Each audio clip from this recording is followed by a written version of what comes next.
let me also explain to you and your audience how the founding fathers as a whole understood the issue of slavery, because it's simply not true that all founding fathers were slaveholders. That's just not true.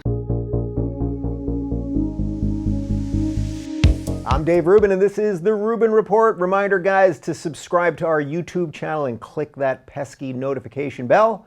And joining me today is a professor of political philosophy at Clemson University and author of the new book, America's Revolutionary Mind, A Moral History of the American Revolution and the Declaration that Defined It. C. Bradley Thompson, welcome back to the Rubin Report. Hi, Dave. Great to see you again. It's good to have you, Brad. Well, we have to do what we legally have to do first, which is I have to ask you how you're coping with COVID. How's it going down at the university? How's life? What's going on with the school and the rest of that stuff before we get into the book? Sure. Everything's fine here. The university's been closed now for about 2 months. We finished the last month of the semester or so online, which was new and different, but it actually worked pretty well. I teach a seminar with 10 students, and we did it by Zoom, and that was fine. But otherwise, I've been sitting every day, all day, in my what I call my redneck office, which is outside here in warm South Carolina, and working on writing my next book. You're a capitalist. I know that. You teach about capitalism. You're a free market guy. How do you feel about the state of capitalism and the free markets in the midst of this lockdown? Well, I don't feel very good about it. I'm actually genuinely worried about where this country is headed. And I don't mean just the current economic crisis. I mean, it is ironic to me that China passed along this coronavirus to the United States, and in response, our government is turning more into the Chinese government. We're becoming considerably more authoritarian than we ever have been before, and I'm genuinely concerned about the freedoms and rights of ordinary, everyday people to go about their business, to work and to live their lives. So I've had a bunch of different senators and economists on talking about, what to do with stimulus and all this stuff, from Marco Rubio and Rand Paul and a couple other people. What would be the sort of pure capitalist approach? We've got, something creeping up to now 40 million unemployed people. We're not letting enough people go back to work. Some of the states are doing things a little bit differently, but as you know, I'm here in California where we're still in lockdown now. They're telling us till August, even though we flattened the curve, we did what they asked, yet they seem to still roll out these draconian measures. What's the right policy if you believe in free markets, if you believe in capitalism, and you believe in human ingenuity? Yeah, I think the simplest and the first and foremost thing is government, I think, probably has an appropriate role to protect those who are most vulnerable, to protect the elderly. And I think veterans facilities and old folks' homes could have been on lockdown. But I don't think that the rest of the country should have been on lockdown. And we are free, rational individuals, and we have rights. And each of us has to assess the risks ourselves, and we have to take the appropriate actions that we think will protect ourselves, our families, our coworkers, and the members of our community. And I think Americans have, by and large, done exactly that. I mean, it's been remarkable what ordinary, everyday, free people can do to protect themselves. I mean, nobody wants the coronavirus. And I think the Americans, without the government, have done an extraordinary job in taking the necessary steps to prevent getting it. So what do you think the role of the government then is at the state level and the federal level? What do you think the role is when they're not letting people go to work? Is it to bail out everybody? Is it to help small business, big business, some combination thereof? Is there a role at all? Yeah, I don't think that there's really very much role, certainly for paying the American people not to work, and for all of the bailouts. I mean, because I would have had a lockdown that would have been much less draconian, and so therefore the economy would have not been burdened by this, and ordinary everyday Americans would have just continued working. All right, so let's shift to your book, because some of the things that you talk about in the book, actually probably everything you talk about in the book, we can frame around sort of what's going on with us right now. And as I was reading it, I thought, man, this guy hits every buzzword that has any meaning to me. But I'm just going to read the first couple sentences of the inner flap, because I think that really can almost set us off for the whole rest of the conversation, because you're really trying to do two things in this book that I think you do quite well. So it says, the purpose of this book is twofold: to elucidate the logic, principles, and significance of the Declaration of Independence as the embodiment of the American mind, and to shed light on what John Adams once called the real American Revolution, that is, the moral revolution that occurred in the minds of the people in the 15 years before 1776. So that's the part that I'm super interested in right now, because it seems to me in 2020, with Corona and everything else, that we are in some sort of idea churning state right now that maybe could 15 years from now we'll go back and go, whoa, this is where a lot of these ideas actually started. So let's start with the first part, though. The Declaration of Independence as the embodiment of the American mind. Can you talk about that a little bit? Yeah, sure. So in 1825, just before he died, Thomas Jefferson wrote a famous letter in which he described the object of the Declaration of Independence as an expression of the American mind. And that statement has always struck me. So that indicates that the Declaration of Independence is a kind of summing up. It tells us what Americans were thinking in 1776. It tells us what they thought their moral and political principles were. And the Declaration lays out four self-evident truths, and I think those four self-evident truths are at the heart and soul of what the American Revolution was all about, and subsequently what the United States of America has always been. So the Declaration is the heart and soul of the United States. It provides the moral foundation. So it's, on the one hand, it's a summing up of the principles of the revolution, but it's more than that. It's also a statement of who and what we are as a people. It's at the heart and soul of the philosophy that I call Americanism. So you mentioned those self-evident truths, and we hold these truths to be self-evident. That's what it says in the Declaration of Independence. Why in and of itself is that so important? We hold these truths to be self-evident, that we don't have to relitigate that some things are because they are. Yeah, so I think the first and most important thing to note, Dave, is that the revolutionary generation actually believed in the concept of truth. They believed that there are certain moral principles that are objectively, absolutely, permanently, and universally true. And that is very different from the world in which we live today. So can you lay out some of those principles just so we can put them in contrast to kind of where we're at right now? Yeah. So, I mean, the first thing to say is we live in a postmodern age. And in 2016, the Oxford Dictionary described its word of the year as post-truth. And Time magazine ran a cover asking the question, is truth dead? So in 21st century America, we no longer believe in the very concept truth.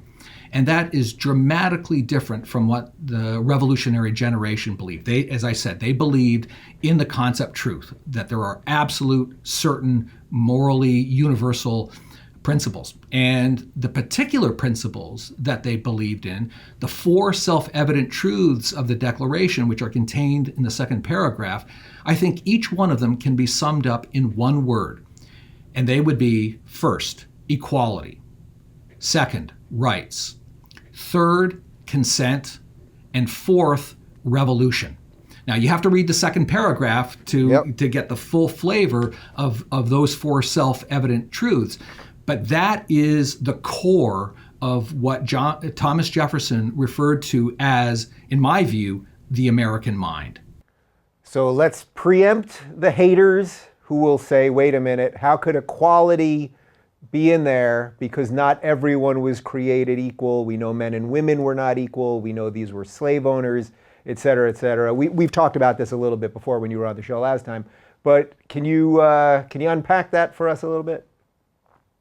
Yeah, so it's both a complicated and obviously now a controversial subject, particularly in the light of the New York Times' 1619 Project. So I'm sure your audience and you, of course, you're very familiar with the 1619 Project, the purpose of which is to argue that America was founded not in 1776, but rather in 1619 when the first slaves were brought to the United States.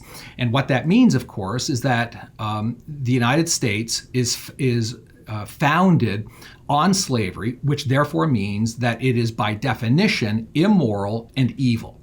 Right? That is, in sum, what the 1619 Project is all about. But America's revolutionary founders in 1776 rejected the idea of slavery. But let me unpack that because it's obviously complicated. So the first thing to note is that in 1776, slavery was the norm around the world. There had always been slavery through all time over all continents. Slavery had universally been accepted around the world. The second thing to note is that in 1776, no founding father supported slavery as an institution.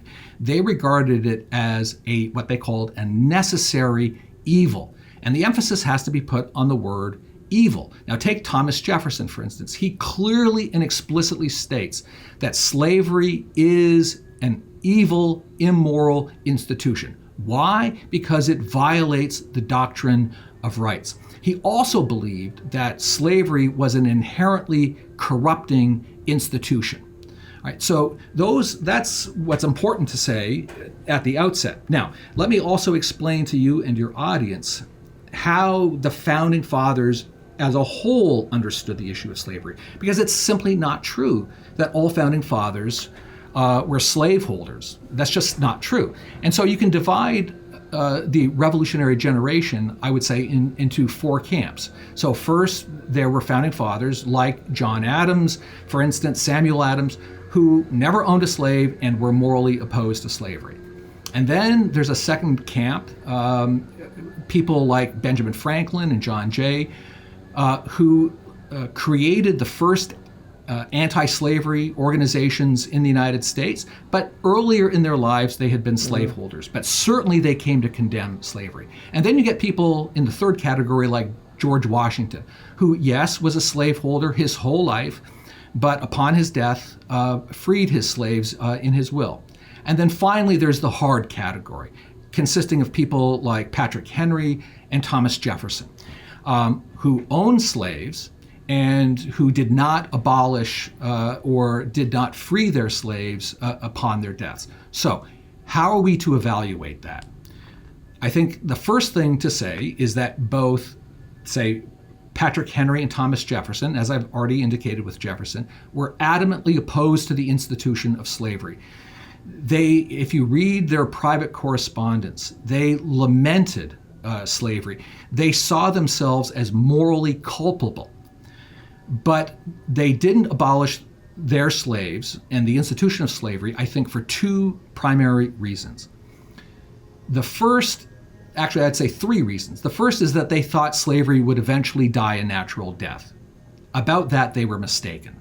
They could not have imagined in 1776 the invention of the cotton gin. Secondly, both Henry and Thomas Jefferson were deeply concerned about what I call the post-emancipation problem. And by the post-emancipation problem, what I mean is it's the question of, all right, so we free the slaves today, which is the morally right thing to do, but then what? And Jefferson himself was deeply concerned about the possibility, very real possibility, of a race war in the southern, particularly in the slave majority states. So the question is, how do you free your slaves without creating any kind of race war between whites and blacks? So, I mean, these were the big issues. And then the last thing I would say, Dave, is it is important, and I try to do this in my book, and that is to hold someone like Thomas Jefferson morally culpable. He was a slave owner. He didn't free his slaves, and part of the reason he didn't free his slaves is because of his own personal his own personal habits, his lifestyle. Jefferson lived high, and when he died in debt. And as a result of living the lifestyle that he did, he didn't have the resources, he thought, to free his slaves. So we have to judge someone like Thomas Jefferson as morally culpable. There can be no question. Yeah, so it's interesting. We talked about this last time, but when you visit Monticello, which I've been to probably 5 or 6 times, which was his estate in Virginia, they spend, when you go on the tour, they spend what I would say is almost a disproportionate amount of time talking about slavery, which in a weird way, it's positive, even though it feels disproportionate, it's sort of like we're not shying away from this. I mean, they are very open about it, and it does go to the complexity that they're not saying he's not culpable or anything like that. Are you ever concerned that when you write a book like this and when you talk about these great minds that founded the country, that so much of the conversation gets funneled to the slavery issue, not to diminish the importance of discussing it, obviously, but that so much of it seems to go in that direction because of the way we look through a racial lens in 2020, or at least the media does, or many of us do? I am concerned about it because it's not what defined the American Revolution, and it's not what defined the American founding. In fact, I would argue just the opposite. So rather than actually lamenting the fact that it always comes up, I take it as an opportunity to tell people that the Declaration of Independence, authored by Thomas Jefferson, is the single greatest document in human history that led to the abolition of slavery. And in the decades immediately after the publication of the Declaration, the northern states, in fact, every single northern state between 1776 and 1803 passed manumission laws where they put in place laws that would lead to the gradual emancipation of slavery. And then at the federal level, the federal government in 1787 passed the Northwest Ordinance, which prevented the extension of slavery into the Northwest Territory, which was the land west of the Appalachian Mountains through Ohio and Indiana. And then secondly, there was the prohibition in the Constitution of the Atlantic slave trade ending in 1808. So given the time, given the reality on the ground, they did, I think, as much as was possible given the circumstances, right?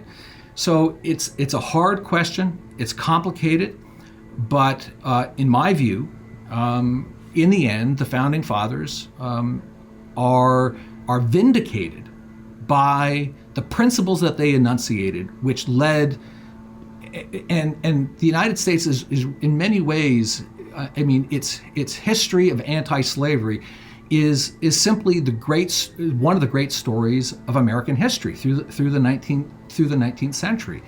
And so, yes, we need to tell the story of slavery, but we also need to tell the equally important story of how and why slavery was ended in the United States. So I want to back up to those self-evident truths, because it's one of the topics that I'm actually most interested in right now, and I write a little bit about in my book that there has to be something outside of us to organize a society. Do you know how much sort of internal arguing they had as to what those self-evident truths were actually, and how they all arrived at what they were? Yeah, that's a great question. So I would say that the principal division amongst colonial Americans in the 1760s and in the 1770s was between American patriots and the so-called loyalists or American Tories. That's the great division. And in the end, they had really very different conceptions of what America ought to be, and they had very different conceptions of the underlying moral principles of the United States. But once the Declaration of Independence was passed, that disagreement became moot. And I think what's most important, and the story that I try to tell in my book, is the story of how and why American patriots came to search for, discover, and develop the principles that would ultimately be elucidated in the Declaration of Independence. And so, going back to your first question, and the twofold purpose of my book. So on the one hand, yes, the book is about the Declaration of Independence. It's a close textual analysis of the Declaration, particularly of the four self-evident truths. But the book actually, in the end, Dave, is about a lot more than just the Declaration of Independence. It's about the American mind, and it's about the deepest causes and meaning of the American Revolution. So, as I said, the Declaration is a summing up of those principles. But the real question, the really fascinating part of the story, is how the Americans came to those principles, because they didn't hold them necessarily in, say, 1760, right? These were principles. And let's take any one of the four self-evident truths: equality, rights, consent, and revolution. These were principles that the revolutionaries discovered and developed. So for me, the key year is 1765. And 1765 is the year in which the Stamp Act was passed. And that's the moment when everything in America changes. Now, the second quotation that really drives my interpretation of the revolution as a whole, in addition to the one by Thomas Jefferson describing the Declaration of Independence, is one by John Adams. And John Adams, late in life, in trying to describe to a friend what the causes of the revolution were, he says that the causes that the revolution was not the war for independence. The true American Revolution, he says, was put into effect in the 15 years before a shot was ever fired at Concord and Lexington. And the revolution, the true American Revolution, he says, was a moral revolution in the minds of the people. So that's what my book is really about, the moral revolution that occurred in the minds of the American people. And Adams's statement is supported by Thomas Paine, who at that time also, in describing the causes and meaning of the American Revolution, said that because of the American Revolution, the American people, he said, hear with new ears, see with new eyes, and think new thoughts. And the new thoughts, he said, had to do with the doctrine of individual rights. It's the discovery of the doctrine of natural rights by the Americans that really is the most important, I think, revolutionary moment. And so what my book then does is it takes each one of the four self-evident truths, equality, rights, consent, and revolution, and it gives a kind of intellectual history over, I devote 2 chapters to each of the four self-evident truths. And I trace a kind of intellectual history of, let's say, the idea of equality or rights from the late 17th century, from the English philosopher John Locke, up through the early 18th century, but then really I spend most of the time in the book discussing how the Americans developed these ideas during the 1760s and during the 1770s. And that's really how the book is framed, and that's really the story that it's telling, how the Americans discovered these principles.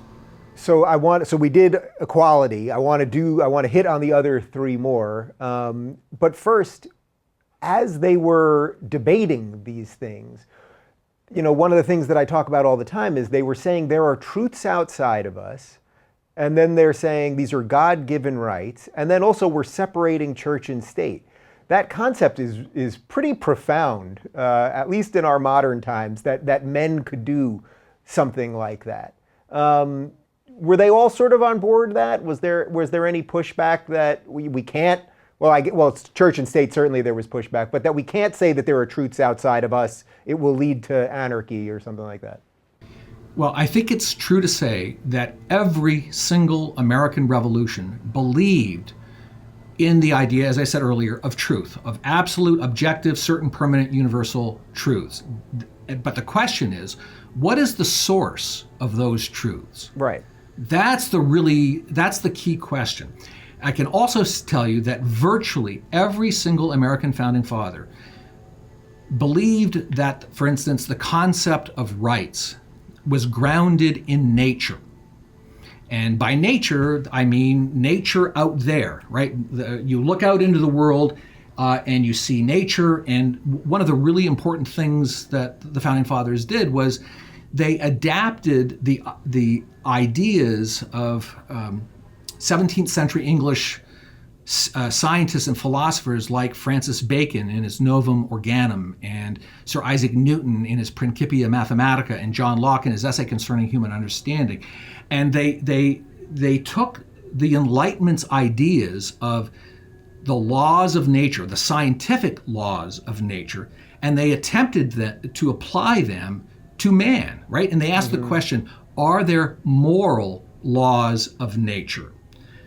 Which means laws that are absolute, permanent, and universal, right? That you can look out into the world and you can identify. And so, and in order to discover those moral laws and rights of nature, then you have to study human nature. And so all of America's founding fathers were students of the Enlightenment. They believed that there were moral laws and rights of nature that could be discovered by examining human nature. The more difficult question, and where you do see some division, is, I think it's true to say that most of the founding fathers were practicing Christians, and so therefore they believed that the laws and rights of nature were grounded in an ultimate source, and that ultimate source, of course, was the Supreme Being, as he's called in the Declaration of Independence. Now, but it's also the case that not all of the revolutionary founders were practicing Christians. And so they discovered the laws and rights of nature in nature. And they didn't go the next step. But the most important thing to remember is that they all believed in the moral laws and rights of nature. And nature is the key term there. So with all of this in mind, you're talking about the Enlightenment and how they were incorporating these ideas and had traveled literally across the world to form this new nation. In a weird way, was this sort of timing is everything that made America so great? That it was sort of following the Enlightenment, finding a new land, like there was the opportunity, and in many ways, had the timing been a little bit different, and they wouldn't have been able to find this new land right then, that these ideas really never would have taken root the way they have. No, I think that's right? So these ideas never really quite took root, at least socially and politically, in the old world where those ideas came from, right? So there is something about the American experience of leaving Europe and discarding all of the old world manners and mores and institutions, ideas, and starting de novo, starting in a new place, and they were able to put into effect ideas that they never really could have put into practice in the old world. Now, eventually, beginning with the French Revolution and then over the course of the following century, many of these ideas were eventually put into practice in the old world. But you should view America as a laboratory, right? A laboratory where free men and women come and they are able to experiment socially and politically, and they are able to put into practice ideas that they would not have been able to put into practice in Europe. And so I think it's a combination of these ideas coming to the New World, and then the fact that they have a blank slate, right? They get to begin with a tabula rasa that is America, which was not possible in Europe. And so it is a kind of fortuitous meeting. And that's one of the ways I think about it. When I think about what America is, there was kind of a fortuitous meeting of the ideas of the Declaration of Independence, which passed through the Cumberland Gap after the Revolution, and where American pioneers like Davy Crockett and Daniel Boone were able to implement those ideas in a place that had no institutions. So it was an extraordinarily fortuitous meeting of both ideas and a place that had no heritable institutions. It's funny because it almost sounds like a miracle in a lot of ways, that all of these things came together as these people are traversing the new world and they're having this awakening. And that's why at the beginning of this conversation, I sort of likened it to what I think is happening right now. I sense, although it feels very authoritarian right now and draconian and kind of scary, especially, if you're in California where I am, it's like there are people waking up. I think people are suddenly realizing what individual rights are, what personal responsibility is. We may not see the fruits of that in the next election, but if this all goes according to plan, I suppose you would say, well, we'll see the fruits of that in about 15 years. Yeah, I think that's probably right. I certainly hope it's right. I still believe, and I do write about this a lot in the book. So one of the key concepts in the book is this idea of the spirit of liberty. And that's one of the key moral concepts, I think, of the American Revolution, was that what I call the American spirit of liberty. And I don't think any people in any place at any time, anywhere in the world has had what I call this spirit of liberty. I mean, there's no other way to explain the American reaction to the Stamp Act in 1765 without understanding what this spirit of liberty was. I mean, if you think about what the Stamp Act or the Sugar Act or the Townshend Acts were, certainly compared to today, these were relatively small taxes on the American people. But it wasn't just the taxes. And this is actually directly comparable to the United States of today. So you can think about what the British government was doing to the colonists in the 1760s and the 1770s as something akin to the British deep state. The British deep state not only taxing and regulating the colonists, but imposing draconian regulations enforced by the military on the American people. And so it's not just the rallying cry, no taxation without representation. No, the American people really saw a much larger sort of web of laws and regulations that were being imposed by this kind of British deep state. And it ignited in them. I mean, the Americans during this period, they were sort of overwhelmed by this kind of, and Edmund Burke, the British statesman, speaks of the American spirit of liberty. He had never seen anything like it. And so the Stamp Act was like a tripwire that the Americans stepped over, and it ignited the spirit of liberty. And the spirit of liberty is first and foremost a recognition of power and what power can do to ruin the lives of people. So the American revolutionaries understood, their basic operating premise is that power corrupts and absolute power corrupts absolutely. They understood that principle to the core of their being. And the second they saw even the slightest intrusion of political power on their lives, either in the form of taxes or regulations or British troops, the tripwire was hit and they reacted immediately. And I do not believe that the American spirit of liberty in 2020 is dead. I think we are seeing the American spirit of liberty being enacted by all kinds of Americans all across the country, particularly those Americans who have been forced by the government to not work, right? So in many ways, you could say that our situation in May of 2020 is considerably worse in terms of our rights and liberties than it was in 1765. And I do think ordinary, everyday Americans are ready to stand up for their freedom. Yeah, well, I love that. I love that you're seeing it too, and it's not just rattling around in my brain. But I keep telling people I'm seeing it in Los Angeles when I walk around now, and I'm walking my dog, and neighbors come up to me, and they know who I am, and they'll say, Dave, I'm starting to think about things a little differently. And this is the bastion of LA progressivism over here. So I do think there are some good things happening. So let's go back to those four things. So we talked about equality, we talked about rights. Let's talk about consent.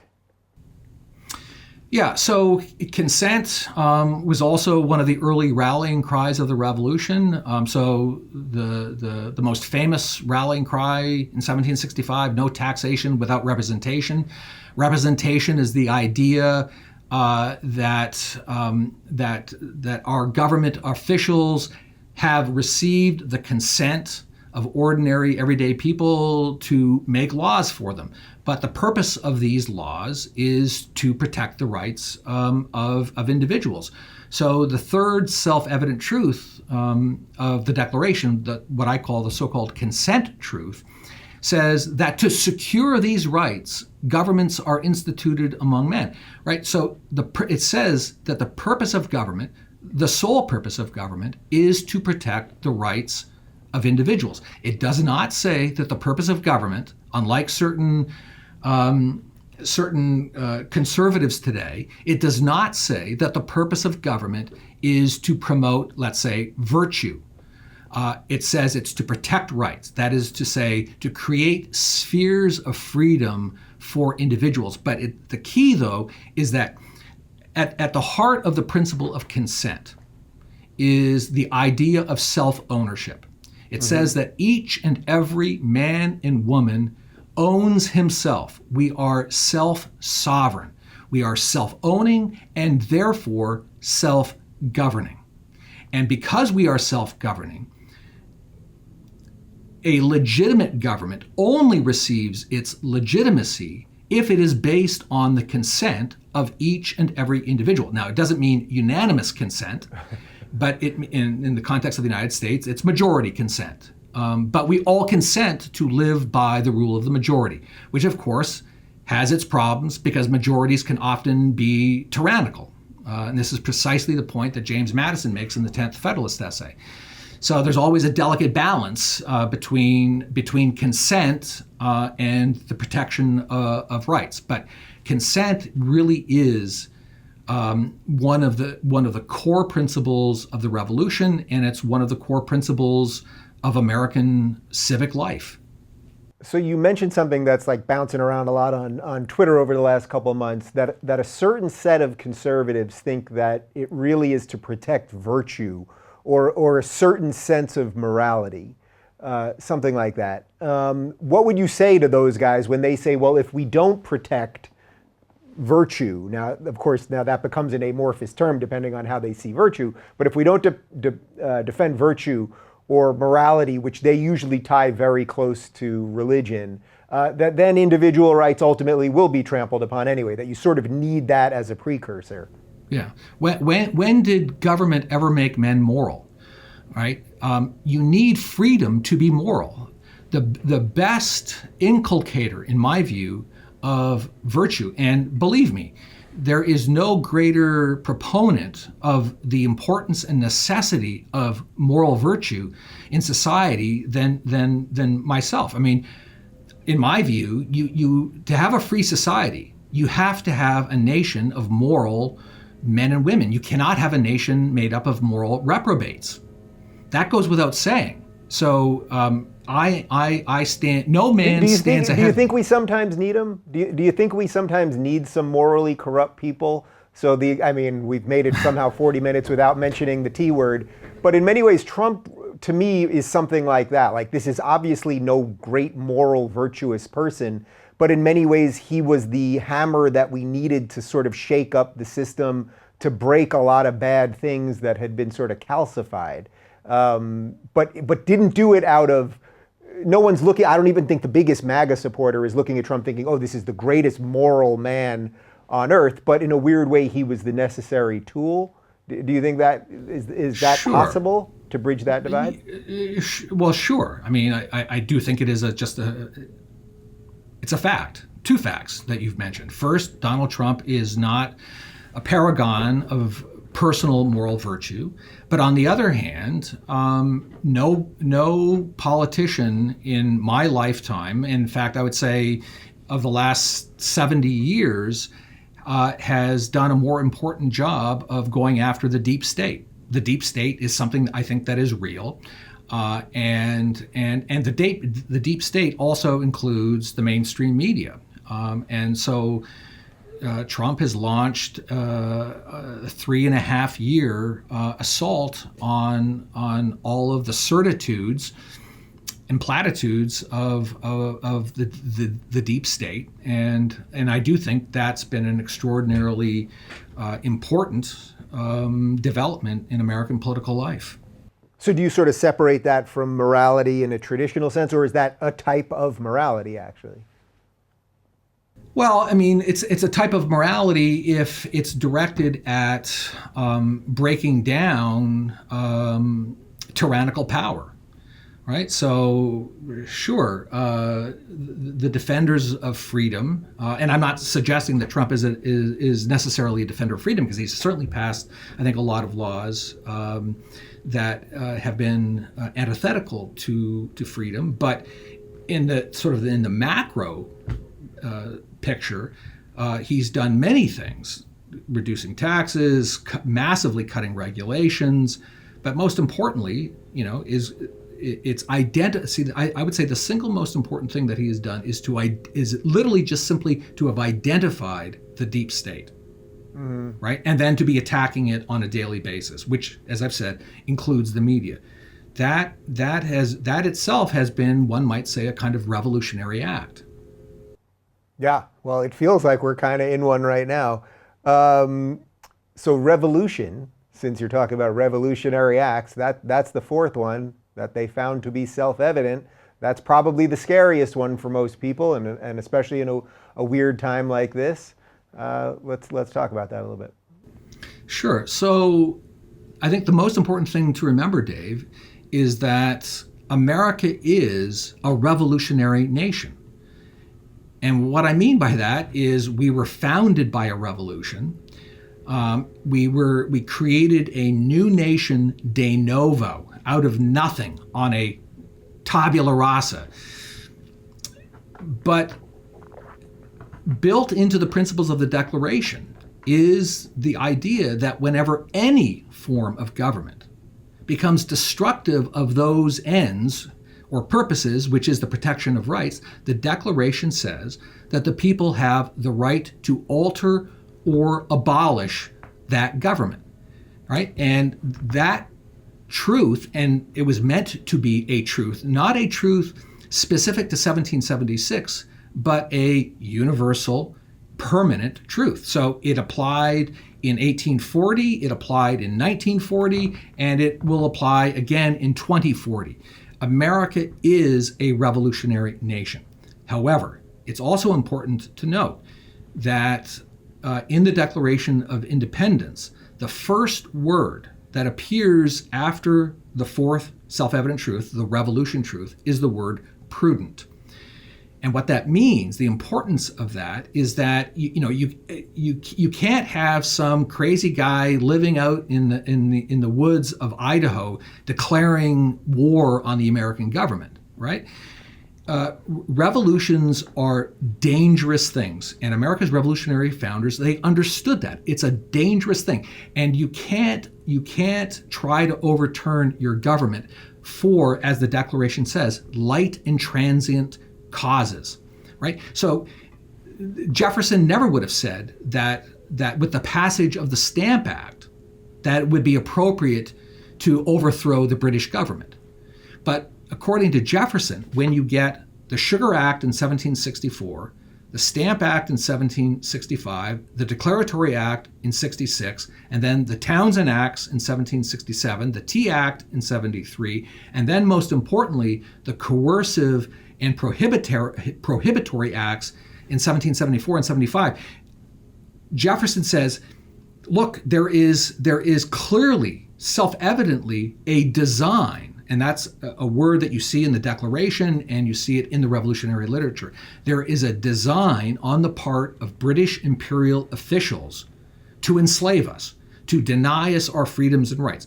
So if each of those laws had been passed by the British government, separated by 50 years each, there probably would have been no cause for revolution. But when compacted in an 11, or just really it was a 10-year period, Jefferson, John Adams, George Washington even said, look, these are not just passing acts. These are not mistakes on the part of the British Parliament or George III. We can clearly discern a pattern, and that pattern leads in one direction, and that direction is slavery. So, yeah, I mean, it's pretty chilling, because listening to that, it sounds alive today. I mean, again, I'm here in California. We flatten the curve, and now they tell us August 1st. And on July 30th, I sense that they'll tell us November 8th. And, it's like, so what do you do in a modern sense? What do you think the founders would have us do as we watch governments that aren't transparent, that don't really tell us why they're doing things, that are keeping us locked in our homes and not letting us go to work? I mean, what does that type of revolution look like in a modern sense?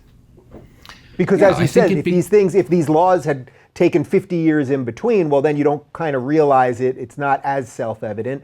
But as we find, every few months there's a new odd law, or it's not. They're not even laws. I mean, they're edicts basically being placed. Yeah, so I think it begins, as we're seeing now across the country, it begins with small acts of disobedience, right? We see a barber in Detroit who refuses to be shut down and is cutting hair and is prepared to go to jail. We see the operator of a gym in New Jersey reopening against the governor's orders and being willing to go to jail as a result of reopening. And we see Americans starting, GoFundMe campaigns to support these people. So it begins with small acts of disobedience. Now, there are, of course, formal things that we can do. We can petition our government, we can peaceably assemble, and we can protest. But in the end, Dave, the single most important thing is we have to vote with our feet. We have to vote with our feet here and now, and then we have to vote with our feet on Election Day. And we always have to remember that our government officials are really nothing more than a representation of who and what we are as a people. And so therefore, if you think your government is corrupt, what you're really saying is that on some level, in some way, we, the people, are corrupt, right? But there are moments in our political lives when the spirit of liberty, the revolutionary spirit of liberty, is reawakened in us. And I think you're right. I think this is one of those moments in our national history when that spirit of liberty, which has been sleeping for many decades, I think it has been reawakened. And the American people, I don't think a majority of American people, I don't think we've crossed that threshold where a majority of American people are willing to roll over and just take it. Our work is cut out for us. It's a great book, and I love the fact that we were able to link it to so many of the things happening today. So stay safe, and I hope, are they telling you you're going to open up? Are you going to be in classes in the fall? Apparently we will be. We will be back in the fall, but it won't be face-to-face necessarily. Some teaching will be online. Some classes you teach face-to-face one day and then you're online the next day. So there's a whole spectrum of ways that they're going to reopen. But of course, as you can well imagine, at Clemson University, the single biggest question is, will there be football? I saw it coming. All right, Brad, it was great seeing you. Thanks a lot. We're going to link to the book right down below. Wonderful, Dave. Great to see you. Thank you so much. If you're looking for more honest and thoughtful conversations about academia instead of nonstop yelling, check out our academia playlist. And if you want to watch full interviews on a variety of topics, check out our full episode playlist. They're all right over here. And to get notified of all future videos, be sure to subscribe and click the notification bell.